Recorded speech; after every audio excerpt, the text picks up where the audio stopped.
12 ज्योतिर्लिंगातील प्रमुख आणि प्रथम ज्योतिर्लिंग सोमनाथ ज्योतिर्लिंगाचं आपण दर्शन करतोय मित्रांनो. सोमनाथ ज्योतिर्लिंगाचं आपण दर्शन करतोच, परंतु मंदिराच्या बाहेर हा जो तुम्हाला स्तंभ दिसतोय, हे बघा मी झूम करून दाखवतोय. हा जो बाणस्तंभ दिसतोय ना, हा बाणस्तंभ काय दर्शवतोय? अनेक जण फक्त मंदिराचं दर्शन करतात आणि बाहेर येतात, पण हा बाणस्तंभ काय दाखवतोय?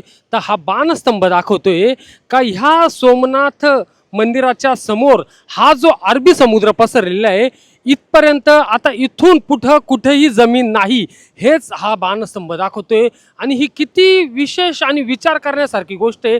त्या बाणस्तंभाच्या खाली आपलं संस्कृत सुभाषित देखील लिहिलेलं आहे का अबाधित दक्षिण मार्गे समुद्रापर्यंत. आता ते माझा पाठ नाही पूर्ण, परंतु तिथं लिहिलेलं आहे ते. त्या काळी पृथ्वीचा नकाशा नव्हता, मॅप नव्हतं, तरी देखील आपल्या पूर्वजांना शास्त्रकारांना हे माहीत होतं का आता इथून दक्षिण या अरबी समुद्रापर्यंत मध्ये कुठेही जमीन नाही, शेवटची जमीन ही भारताची सोमनाथची भूमी आहे. आणि हे त्या काळी ज्ञात होते. ही खरोखर आपल्या भारतीय संस्कृतीसाठी अभिमानाची गोष्ट आहे. तर बोला जय श्री सोमनाथ. आपल्या भारतीय इतिहासाचा अभिमान बाळगा.